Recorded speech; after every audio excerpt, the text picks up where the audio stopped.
Hi friends, welcome to my channel. இந்த வீடியோவில் என்ன பார்க்க போகிறோன்னா, இன்ஸ்டாகிராமில் நம்ம வச்சுருக்க யூசர் நேமை எப்படி சேஞ்ச் பண்ணுறதுன்னு தான் பார்க்க போகிறோம்.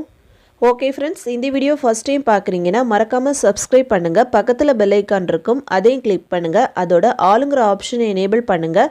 அப்போ தான் நம்ம சேனலில் போடுற ஒவ்வொரு வீடியோட நோட்டிஃபிகேஷனும் உங்களுக்கு மிஸ் ஆகாமல் கிடைக்கும். வாங்க வீடியோக்குள்ளே போகலாம்.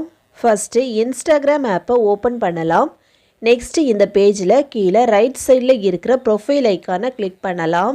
நெக்ஸ்ட் பேஜில் டாப் ரைட் சைடில் இருக்கிற 3 லைனை கிளிக் பண்ணலாம். நெக்ஸ்ட் பேஜில் ஃபஸ்ட் இருக்கக்கூடிய அக்கௌண்ட் சென்டர் இந்த ஆப்ஷனை கிளிக் பண்ணலாம். நெக்ஸ்ட் பேஜில் ப்ரொஃபைலை கிளிக் பண்ணலாம். நெக்ஸ்ட் பேஜில் திரும்பவும் ப்ரொஃபைல் ஐக்கானை கிளிக் பண்ணலாம். நெக்ஸ்ட் இந்த பேஜில் நேம், யூசர் நேம், ப்ரொஃபைல்னு இருக்கும். இதில் யூசர் நேமை கிளிக் பண்ணலாம். நெக்ஸ்ட்டு யூசர் நேமை சேஞ்ச் பண்ணுறதுக்கான பேஜ் ஓப்பன் ஆகும்.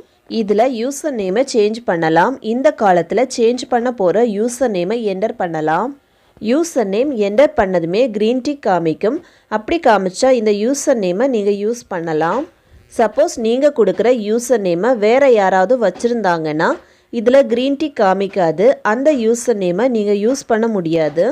அதனால் நீங்கள் திரும்பவும் க்ரீன் டிக் வர்றது வரைக்கும் சேஞ்ச் பண்ணி கொடுக்கலாம். யூசர் நேம் கொடுத்த அப்புறமா டன் கொடுத்துக்கலாம். ஓகே, யூசர் நேம் சேஞ்ச் ஆகிடுச்சு. இதே மாதிரி உங்களுக்கு யூசர் நேம் சேஞ்ச் பண்ணணுன்னா ஈஸியாக சேஞ்ச் பண்ணலாம். ஓகே ஃப்ரெண்ட்ஸ், அவ்வளோதான். இந்த வீடியோ பிடிச்சிருந்துன்னா லைக் பண்ணுங்கள், ஷேர் பண்ணுங்கள், கமெண்ட் பண்ணுங்கள்.